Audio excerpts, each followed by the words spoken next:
Olá, meus queridos e minhas queridas, eu sou o Luiz Máximos, vamos a mais um vídeo. Fui convidado pelo meu queridão Roberto II, da Hora Suave, para responder uma tag, qual o valor da nossa coleção. Então ele propôs uma tag que é o seguinte: a revista que a gente pagou mais para ter na coleção, gastou mais grana, e a revista que tem um valor sentimental maior pra gente. A revista que eu paguei mais é a revista que eu tenho um valor sentimental maior. Então eu vou mostrar outra revista. Assim, eu tô entre duas, mas eu vou mostrar outra revista. É que assim, entre as outras duas, uma é fácil de encontrar, mas a outra é uma coisa, tipo, única, entendeu? Então assim, hoje em dia o dólar tá quase R$6. Qualquer ônibus que a gente for comprar, eu recebo no Amazon e do e-mail da DC falando dos lançamentos que vão sair. Então, ano que vem vai sair o Batman Ônibus The Golden Age, volume 9. Esse ano sai o volume 8. O volume 9 tá R$800 já. Qualquer ônibus que a gente for comprar hoje pode ser a revista mais cara da nossa coleção, entendeu? Porque o dólar tá explodindo, tá quase 6 conto. Então vamos lá. Então assim, como eu sou um cara mais velho, eu nasci em 77, eu tenho 42 anos, e eu comecei a colecionar o Batman em 1990, mas antes disso eu tinha muita revista separada do Batman, tinha a segunda série do Batman, tinha algumas quarta série da Ebal, alguns formatinhos que o meu pai ganhava, porque meu pai ele tinha uma distribuidora de revista, só que assim, ele tinha grandes cotas da Dinap e da Chinaglia, que eram as distribuidoras grandes, e quando o jornaleiro não conseguia comprar, tipo assim, ele precisava vender 10 Batman, mas a Dinap só entregava tipo 5 Batman para ele. Ele comprava essas outras 5 Batman do meu pai. Então assim, ele pagava um pouco mais caro, mas com meu pai ele não podia devolver, não tinha encalhe, porque banca de jornal é assim. Você compra as revistas e depois de 30 dias você devolve. Encadernado é um pouco mais, acho que são 60 dias. Então você só vai pagar o que você vendeu. E no meu pai não, se o cara quisesse pegar mais, ele tinha que pagar na hora. Ele, em vez de ganhar tipo uns 30%, ele ganhava 20% da revista, 10% que ganhava era o meu pai. Fora que ele comprava encalhe de muitas editoras. Tipo, lembro que a LPM lançou aqueles álbuns do Batman, das tirinhas, tinha Dick Tracy, tinha Popeye. Meu pai comprou todo o encalhe da editora. E ele vendeu na distribuidora dele. Meu pai distribuía Cedibra, revista pornô, ele distribuía tipo, quase todas, Sampa, um monte de editora. Álbum de figurinha, aqueles álbuns que vinha com brinde, meu pai distribuía todos. Meu pai tinha um galpão no fundo da distribuidora só com os prêmios, que os caras, eles trocavam prêmio lá. Então, vamos supor, se o cara comprasse 20 mil figurinhas, ele ganhava o vale brinde da bicicleta. Só que aí meu pai dava o vale brinde. Meu pai falava, dá pra criança mais carente, a criança, tipo, né, que você sabe que tem pouca grana pra ganhar a bicicleta, põe no pacotinho e dá o pacotinho pra criança. Mas os caras davam pra sobrinho, poucos jornaleiros, tinha alguns que davam pra criancinha, tirava foto, mostrava pro meu pai, era bem legal isso. Então sempre teve muita revista em casa, então eu tenho bastante coisa, anos 80, algumas coisas da Ebal eu tenho daquela época. Quando eu comecei a colecionar, era mais baratas as revistas, então uma revista da Ebal não era a fortuna que quase os caras cobram hoje, 60, 80 reais uma revista. Então, eu ia muito na Banca Mickey, antes do real, eu pagava, tipo, era 1.000, tipo, era o formatinho da Abril, da segunda série, vamos supor, era 100 a grana da época. O Ebal era, tipo, 300, 400, então não era uma revista muito cara. Então deu pra mim comprar bastante coisa que hoje vale bastante.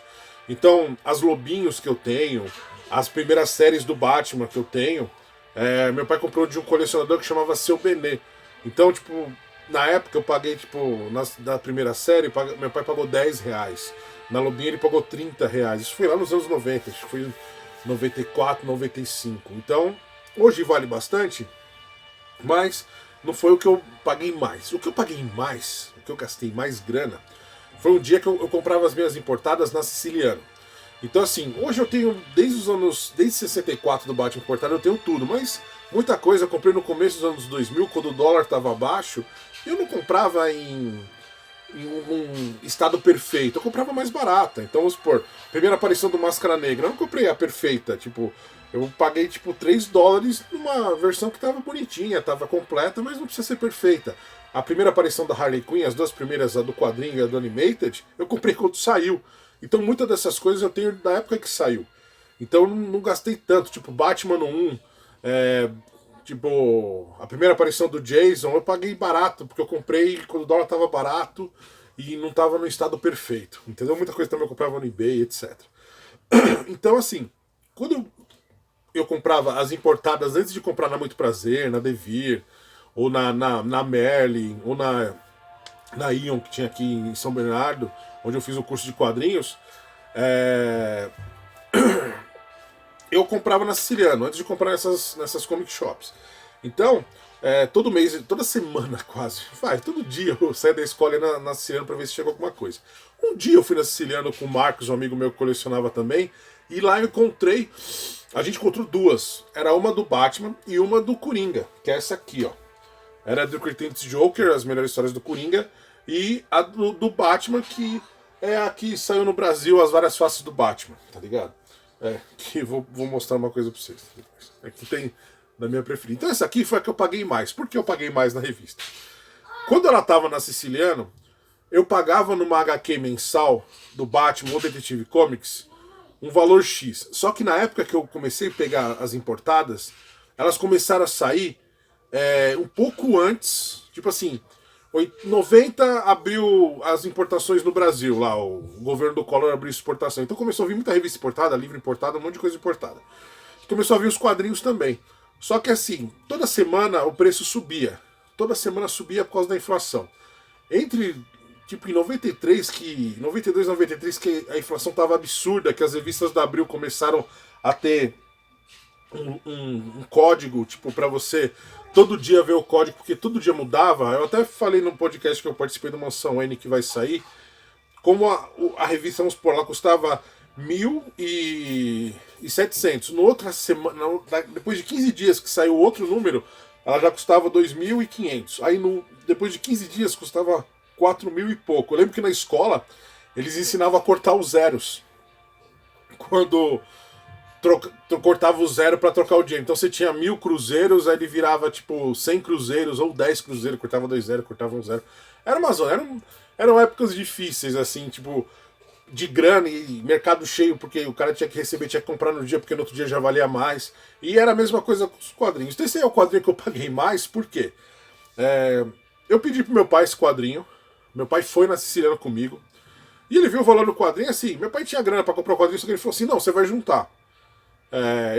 De sexta-feira eu ia na distribuidora dele e falou, você vai na minha distribuidora de sexta, você vai juntando e aí você compra a revista. Então ele quis me ensinar a juntar dinheiro e eu fiquei com medo de perder a revista. E ela me lembra muito isso. Então por isso que ela é minha preferida, porque ela foi a minha primeira revista TP, primeira revista que é um encadernado, com histórias antigas do personagem. Então assim, ela é de 88, mas eu comprei ela em 91, ou 90, ou final de 90, 91. Então, ela lembra muito meu pai me ensinando, o ensinamento do meu pai de guardar dinheiro, o ensinamento do meu pai de ter calma, de não ser ansioso para as coisas. E aí eu pedi pra moça da Siciliano guardar. Só que vamos supor, uma época, tipo assim, eu juntava 2 semanas, eu chegava lá, a revista aumentou. Aí eu juntava mais um pouquinho, a revista aumentou. Aí eu falei pro meu pai, papai, não tá dando, toda semana tá aumentando. Eu chego lá, ela aumenta, eu juntei, eu não tomava lanche pra comprar gibi. Eu cheguei, não, agora tipo, ela já tá mais, não vai dar. Aí meu pai chegou um dia e falou assim, depois de 1 mês e pouco, ele falou assim, não, vamos lá, porque já vai ficar chato. E a mãe já tava brava de eu ficar pedindo pra guardar a revista. E aí eu cheguei, meu pai falou, quanto é? Eu dei todo o dinheiro que eu guardei, um bolão de dinheiro, eu dei, e aí meu pai deu o resto e eu comprei. Então ela é a que eu mais gastei, se for ver, porque eu fiquei muito tempo juntando. E para uma criança era muito dinheiro, eu não sei quanto nos valores de hoje. Hoje em dia você encontra essa revista. Ela tava até na Rica, tava vendendo ela por 30 conto, e eu até falei com um amigo meu, um cara que eu fiquei amigo no Facebook, que ele queria, o sonho dele era sempre ter essa revista, ele sempre falava pra mim, e eu mandei o link pra ele, ele comprou, porque era o sonho de consumo do cara. E ele ficou mal feliz que era 30, 35 conto, ele ficou bem legal, bem feliz. E eu gostava tanto dessa revista que eu passava Veja nela, cara, e eu desbotei a revista, de tanto que eu li. Tipo, o Joker aqui era um rosa bem forte, um roxo bem forte. O meu tá quase apagado, entendeu? Então, um dia minha mãe ficou brava comigo, ela jogou essa revista no chão. E ela até amassou aqui, ó. Então essa tem história. É a que eu mais gastei e é a que tem mais história pra mim. E, e assim, eu comecei a conhecer várias, tipo, histórias da era de ouro dos quadrinhos, da era de prata, graças a essa revista. Tinha as variações do Batman, mas eu comecei a conhecer muita coisa do Coringa e muita coisa de artistas, porque no final falava um pouco de cada artista no final da revista aqui. Então falava do Neil Adams, falava do Steven Englehart, do Bill Finger. Então falava do Jim Aparo, que tipo, eu amo, José Luiz Garcia Lopes. Eu lembro que eu ficava traduzindo com o dicionário do lado, e a do Garcia Lopes eu vi aqui que ele desenhou Batman vs Hulk. Não tinha internet naquela época. Eu falei, nossa, o Batman se encontrou com o Hulk. Aí tá falando do Batman vs Hulk, tá falando do Cinder e Ash, que saiu agora na Panini. Então tá falando de muita coisa. Então, meu, essa aqui é o meu xodó, tá ligado? Eu até falei no podcast que eu participei de coleção no Mansão N, que essa aqui, se pegasse fogo, a minha casa, depois da minha esposa, meu filho e meus gatos, é a que eu levaria. Então, assim, ela é a que eu gastei mais e ela é a que eu tenho um maior valor sentimental. Então eu vou ter que mostrar outra só pra... Eu fiquei entre duas, tá ligado? Mas eu vou mostrar as duas. Essa aqui eu fiz a capa. Então pra mim ela eu tenho o desenho lá em moldurado. Então essa aqui também é tipo... O Dário Chaves da Ópera Gráfica me ligou. Eu tinha feito trabalhos pra revista do Iron Maiden. Eu fiz uma história em quadrinhos pra revista um clipe gráfico do Iron Maiden. E tinha feito uma ilustração do Ed também para uma revista do Iron. Aí ele gostou do meu trampo, ele e o Roberto Guedes. Aí eles me convidaram para fazer a capa. Aí eu fiz a capa. E eu lembro assim, nossa, eu vou ficar rico pra caramba, eu vou fazer a capa do Batman. Isso foi em 2001, quando eu comecei a trabalhar. E, cara, eu lembro que ele me falou assim, Luiz, você vai fazer a capa do Batman. Eu não dormi, eu fiquei a noite inteira desenhando e mandei um desenho pra ele. Aí ele falou, não, cara, não passei nem o que eu quero na capa, como você faz. Mas ele pediu pra mudar algumas coisas da capa. Ele falou, eu ia pedir pra você mudar aqui, pôr mais movimento, cenário, e etc, etc. Mas eu tenho que passar a capa pra você. Então é uma história que o Batman encontra o Drácula. Ela saiu na Ebal, acho que na terceira série, não lembro o número. A capa era o Drácula saindo do caixão, pulando no Batman, ou de uma porta, acho que era uma porta. Então eu fiz a capa. Aqui tinha um castelo e tinha mais coisas, só que eles tiraram, eles pediram pra tirar, pediram pro outro rapaz fazer a cor. Então, tipo assim, essa aqui é o xodó por ser um dos primeiros trabalhos profissionais que eu fiz e uma capa do Batman, tá ligado? E eu acho que eu tenho umas 10 cópias dessa HQ, porque eu sempre presentei um amigo até, tipo, ano retrasado eu fui no aniversário do Márcio Escoteiro, ele não tinha, eu levei pra ele autografada. E assim, ela é um xodó. Junto com essa aqui, que eu passei uma tarde com o Jerry Robinson, eu sempre falei isso. Eu passei uma tarde inteira em 2000 com o Jerry Robinson. Eu estagiava no Impacto e o Luke Ross, que faz os trampos do Star Wars, hoje ele é desenhista das revistas Star Wars, ele ficou amigo do Jerry Robinson num encontro de quadrinhos, acho que foi na Bahia. E aí eles ficaram bastante amigos.